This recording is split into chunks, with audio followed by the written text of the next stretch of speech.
بسم اللہ الرحمن الرحیم۔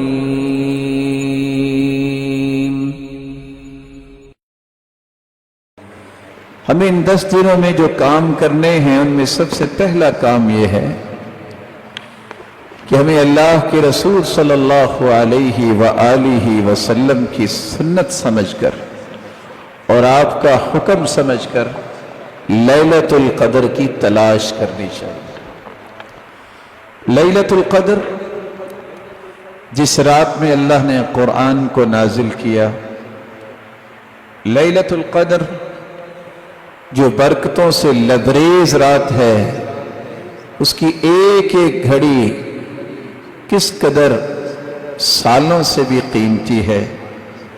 یہ وہ لیلۃ القدر جس کی تلاش ایک مسلمان کو کرنی چاہیے۔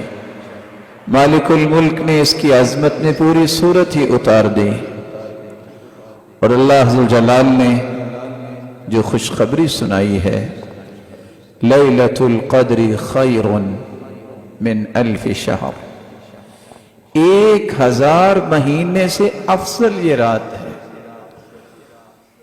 سابقہ امتوں میں لوگوں کی 200 سال عمر ہوتی۔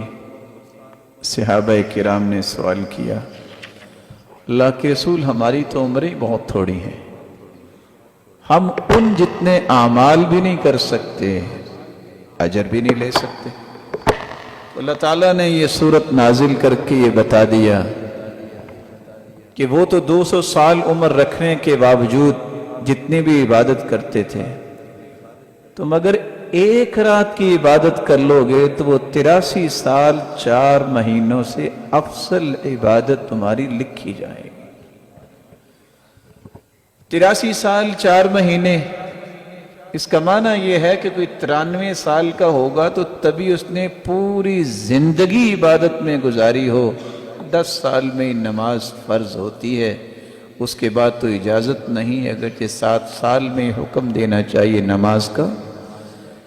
93 سال جس کی عمر ہو اور ساری زندگی عبادت میں لگائی ہو تو اتنا اجر اس کو نہیں ملتا جتنا ایک رات کی عبادت کا اللہ نے اجر رکھا ہے۔ اللہ تعالیٰ نے اس رات کو جس طرح عظیم بنایا ہے، جبریل امین بقیہ فرشتوں کو بھی لے کے زمین پہ اترتے ہیں، برکتوں اور رحمتوں کا نزول ہوتا ہے، اور اللہ ذوالجلال لوگوں کو جہنم سے آزاد کرتے ہیں۔ اور اسی لیے فرمایا، من قام لیلۃ القدر ایمانا واحتسابا غفر له ما تقدم من ذنبه، جو لیلۃ القدر اس رات کو قیام کرتا ہے، اللہ کے سامنے کھڑا ہوتا ہے ایمان کے ساتھ اور اجر کی امید رکھتے ہوئے، تو اللہ ذوالجلال اس کی زندگی کے سارے گناہوں کو معاف کر دیتے ہیں۔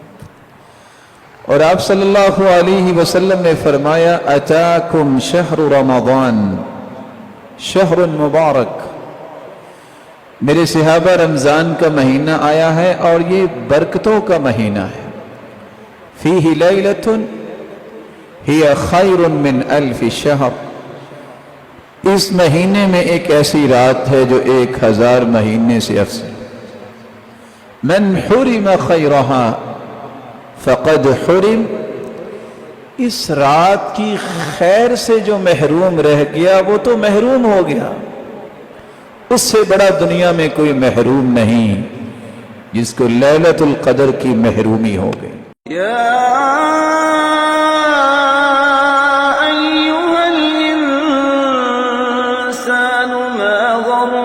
بربك الكريم